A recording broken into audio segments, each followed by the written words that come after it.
अस्सलाम वालेकुम। वालेकुम अस्सलाम। अच्छा, आप अपना तारुफ करवाएं, आपका नाम मेरा नाम अनीता है, मैं मीरपुर खास की रहने वाली हूँ। और कहाँ से आप? मीरपुर खास से इनका स्कूल की तरफ से मुझे 1.5 लाख रुपए मिले थे। उससे मैंने दुकान खोली है, परचून की दुकान खोली है।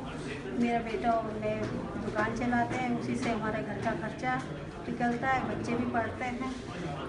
और मैं ये चाहती हूँ कि फ्री जैसे इंटरेस्ट लोन जो है वो आपको मिला है जी उस लोन के मिलने से पहले आपके माली हालात कैसे वो थे? सही नहीं थे, अच्छे नहीं। अभी हमारे बहुत बेहतर है, बच्चे भी मेरे पढ़ रहे हैं, स्कूल जाते हैं और उसी से हमारा घर का खर्चा भी निकलता है।